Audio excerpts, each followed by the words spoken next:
Fala galerinha do xadrez, tudo beleza? Fala galerinha do xadrez! Tudo beleza? Tudo beleza! E aí, vocês estão gostando da playlist da abertura Andersen, né? A abertura aqui começa aqui com o peão A3. Não tentem isso em casa, mas nós vamos ver aqui Magnus Carlsen aqui vai jogar então contra Pavel Elijanov. E vamos dar uma olhada, essa partida aconteceu no Campeonato Mundial de Blitz, que coragem, né? Em 2010, que coragem aqui do Magnus Carlsen. Vimos na partida anterior Magnus Carlsen de olhos vendados contra Vasily Ivanchuk, no mesmo ano, em 2010. E de olhos vendados, né? E o Magnus Carlsen começou com A3 e se deu mal contra o Vasily Ivanchuk. Vamos ver se ele aprimorou aí os seus conhecimentos. Aqui o Magnus Carlsen abre com A3 de novo, abertura Andersen, aqui E5 pelo Elijanov. E agora C4. O Magnus Carlsen vai com a mesma ideia, né? Não fica tão bizarro jogar o A3 se você joga C4. Tá em certa harmonia até esse lance, né? Porque muitas vezes quem abre com C4 vai acabar uma hora ou outra na partida jogando A3 no futuro, seja para expandir com B4, para evitar entrada de peças aqui na casa de B4. Fica parecendo uma siciliana de brancas, uma defesa siciliana de brancas. A partida seguiu com cavalo em F6, cavalo C3, G6, cavalo F3 e aqui cavalo C6 pelo Elijanov. G3, bispo G7, bispo G2, roque, a gente transpôs aí, né, para uma abertura inglesa, variante simétrica aí dos 4 cavalos, então não fica tão estranho, né? As brancas praticamente passam um lance, né? Aqui a partida seguiu com D6 e agora B4, olha aí, ó, utilizando o fato de ter jogado B3, já soltou aí o B4, agora cavalo D4 e aqui bispo B2, olha que desenvolvimento interessante aqui do Carlsen. Temos C6 e agora D3, torre em E8 e cavalo D2, manobrando aí o cavalo, saindo também aqui da frente do bispo, segurando bem aqui os avanços de D5 e E4. A partida segue com bispo E6, reforçando a casa de D5 e agora E3, cutucando o cavalo. Cavalo em F5, cavalo E2, olha que interessante, o Magnus Carlsen tirou ambos os cavalos aqui da frente dos bispos.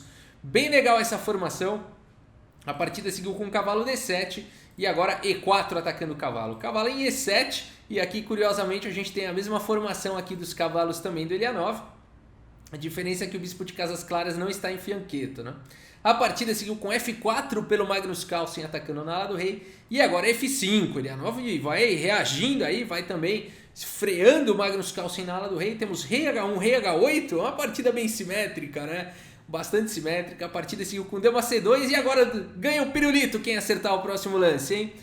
Você acertou, dama C7, parabéns, aqui não tem como errar, né? Torre de A em E1 e aqui como não dá para jogar torre de A em E8, o Elijanov então vai fazer outro lance, ele segue aqui com A5.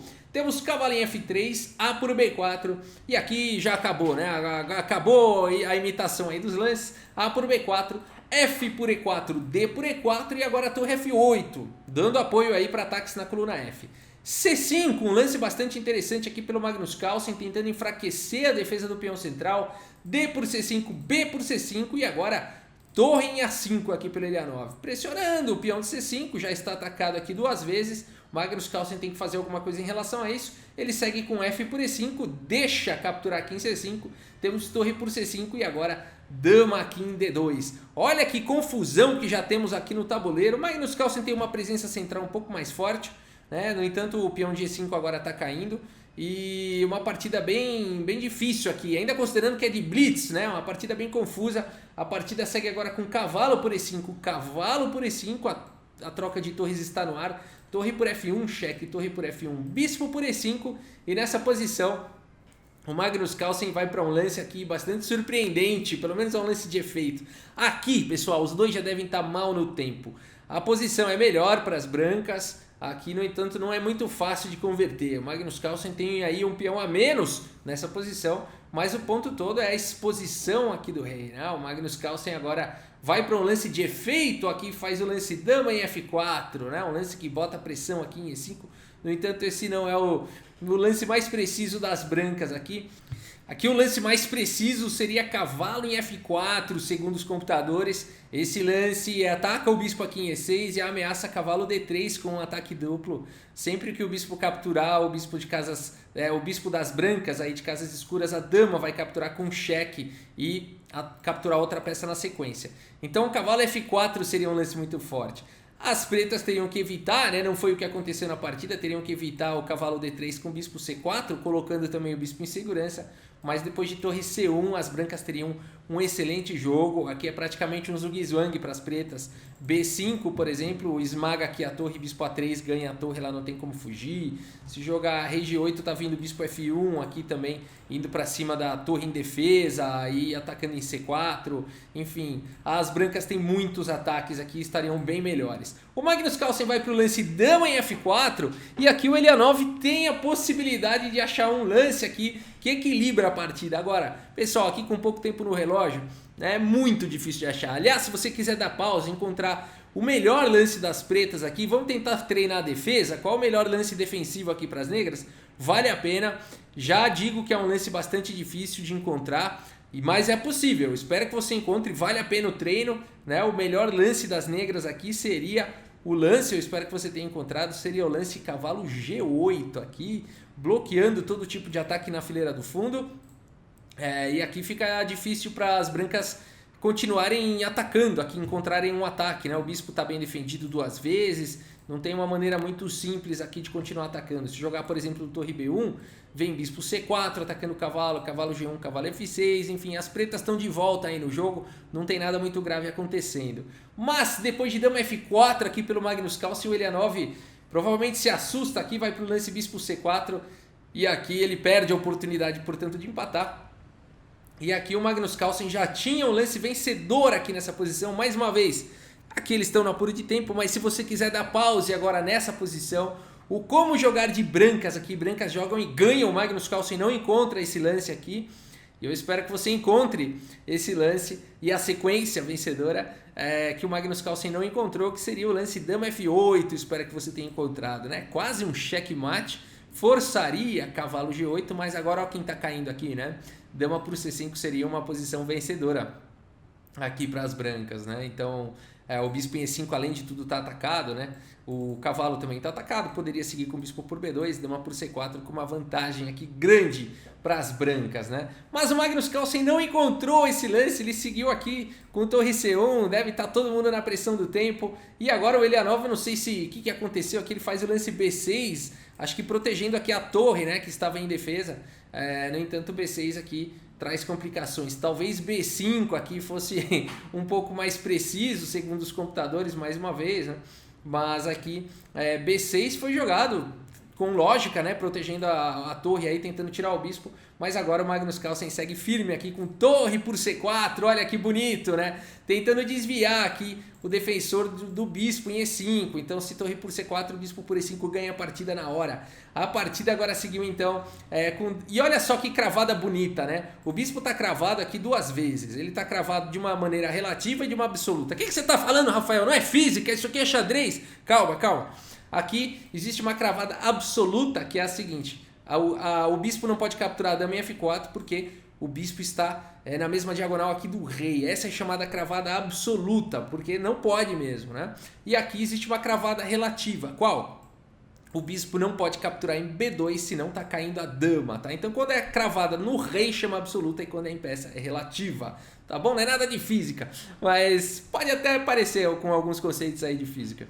Mas agora, torre por C4 foi jogada, então esse bispo está cravado de todas as maneiras que a gente já viu. Agora a partida seguiu com dama D6 e agora o Magnus Carlsen segue torre por C5. Temos dama D1 cheque, simplesmente depois de dama em F1, aqui a dama tinha que voltar, né? Não vai cobrir com outra peça aqui, cavalo G1 perde a dama, né?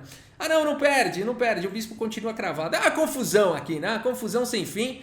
Mas mesmo se jogasse aqui cavalo G1, acho que as brancas continuam ganhas, né? O bispo não pode capturar a dama, porque continua o tema da cravada absoluta aí. Mas Magnus Carlsen preferiu realmente apenas voltar a dama aqui para F1 e nessa posição Pavel Elianov abandona aí a partida, né? E abandonou por quê, Rafael? Abandonou porque não dá mais, né, pessoal? Aqui tá uma posição muito boa para as brancas. Vai jogar o quê aqui? Dama por F1, tá vindo o bispo por F1. E aí não dá nem para capturar essa torre felizão aí por conta de bispo por E5 cheque e as brancas vão ter duas peças a mais, né? Mas então eu vou jogar bispo por B2 e sua torre continua atacada. Tudo bem, torre C2 atacando o bispo, bispo E5, cavalo F4, as brancas têm uma torre a mais aí por um peão.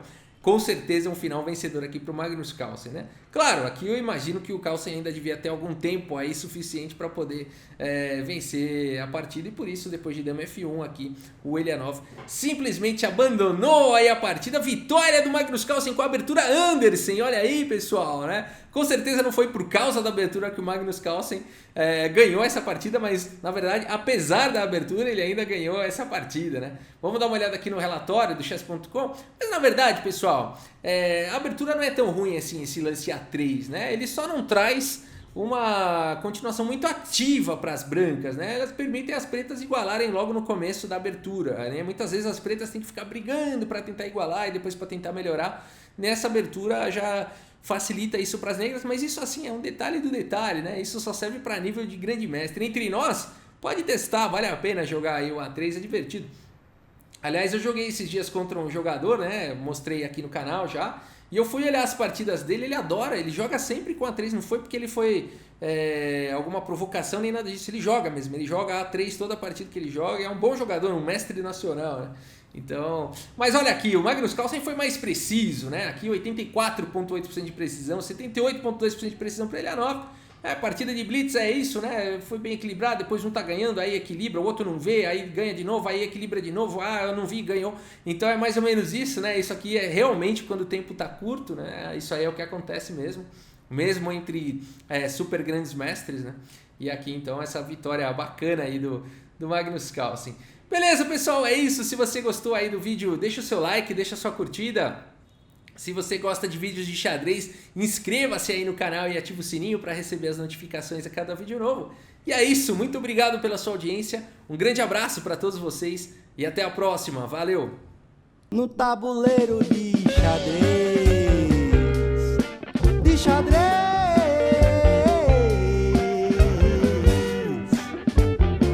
no tabuleiro de xadrez,